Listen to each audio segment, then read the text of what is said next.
All right, sports fans, how's everybody out there doing? William Martin coming at you one more time here on YouTube with another edition of the 300 Pounds of Sports Knowledge Podcast. Offensive coordinator Tommy Rees has left the comfort of South Bend, Indiana to dabble in the Western Division of the Southeastern Conference, which could be a make or break move for his career. Reese spent the last 3 years as the offensive coordinator at Notre Dame. And then, of course, once upon a time, about 10 years ago, he was a starting quarterback for the Fighting Irish. But Nick Saban and the Alabama Crimson Tide came calling. And when it was all said and done, Reese would depart his alma mater to head south. Now, Reese had an opportunity to go to the SEC last year when Brian Kelly left Notre Dame to become the head football coach at LSU. He wanted to take Reese with him, but Reese decided to remain at Notre Dame with first year head coach Marcus Freeman.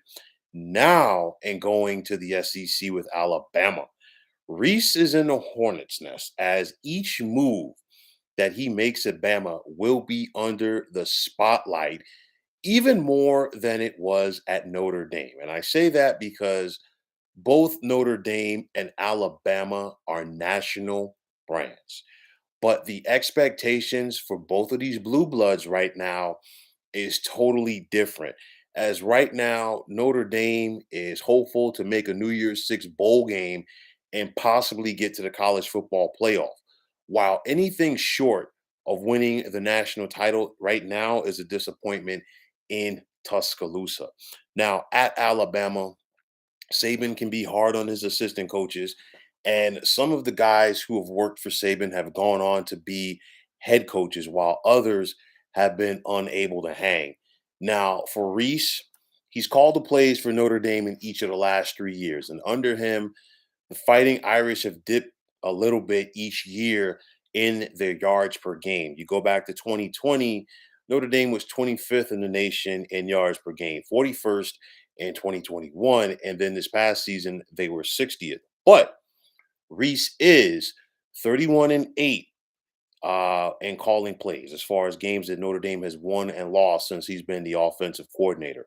Now, Reese is going to have a lot much more talent to work with at Alabama than he did at Notre Dame. And that's not a slight because, you think about Notre Dame, they've been sending some quality receivers and tight ends to the National Football League lately, but it's not on the same level with Alabama. As you're talking about, the Crimson Tide under Nick Saban are sending several first rounders to the NFL each year. And you look at some of the wide receivers and the running backs and the quarterbacks that have come out of Alabama and have been first round picks in the past several years under Nick Saban. So he's going to have more talent to work with. So I think this is an opportunity for him to really show what he can do on the big stage. Now, Reese is going to be replacing Bill O'Brien at Alabama, as O'Brien is rejoining Bill Belichick's staff with the New England Patriots. And it's that shuttle between Boston and Tuscaloosa. You think about the connection that Saban has had with Belichick for so many years, going back to their time together with the Cleveland Browns, and it has just continued ever since. Now, on the flip side for Marcus Freeman, what's next for him is he's now lost Reese, and then it was recently as well that he lost his grad assistant, James Laurinaitis. But in both cases, I don't think that it's an indictment on Marcus Freeman. I still think he is a solid head coach, and I think the future is bright for him at Notre Dame. However, you figure if you're Tommy Rees, you got an opportunity to go to be at Alabama. Saban has been known for grooming his assistants to be head coaches. And Alabama is one of those places that they probably have more money than Notre Dame. And they can pay their assistant coaches head coach type money for some institutions. That is a big difference right there. On the flip side with James Laurinaitis, he had an opportunity to go back to Ohio State, his alma mater. Of course, he was teammates at Ohio State with Marcus Freeman, but nonetheless, when home comes calling, it's very tough to give that up. So, of course, the question is going to be, how will things work out for Reese at Alabama? And I think he has a good opportunity ahead of him. Like I said, each move is going to be a little bit more scrutinized than he's been accustomed to. But nonetheless, you're on the national stage each week in Notre Dame. It's just a bigger stage that you're on at the University of Alabama. And you think about that SEC West, you got to deal with Brian Kelly, your former employer, once a year with LSU. You got to deal with Auburn, um, Texas A&M. We could just keep going right down the list. Ole Miss, and then again, Alabama. They consistently have big games, and they're expected to play for it all. So of course, um, it's a scenario where when Alabama does good, you're going to get the praise.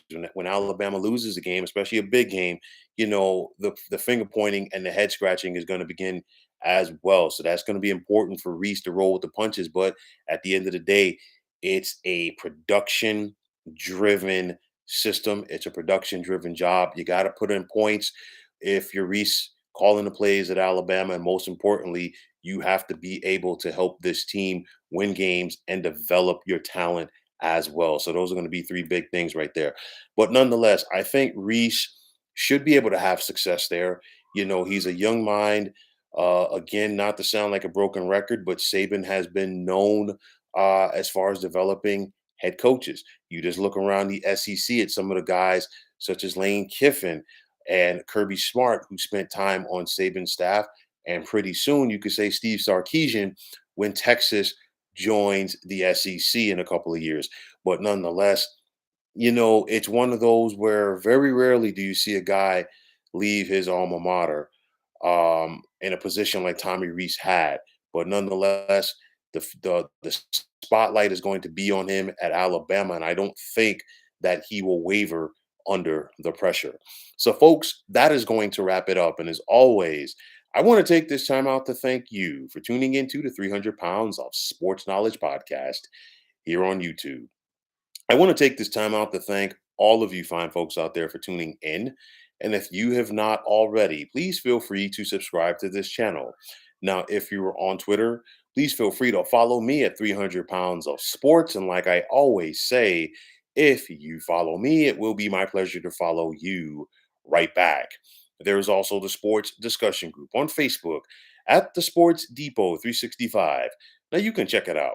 Drop a line and be a part of one of the better sports debating sites going on social media. So, once again, fine folks, my name is William Martin. I am signing off, saying take care and have yourselves a wonderful day.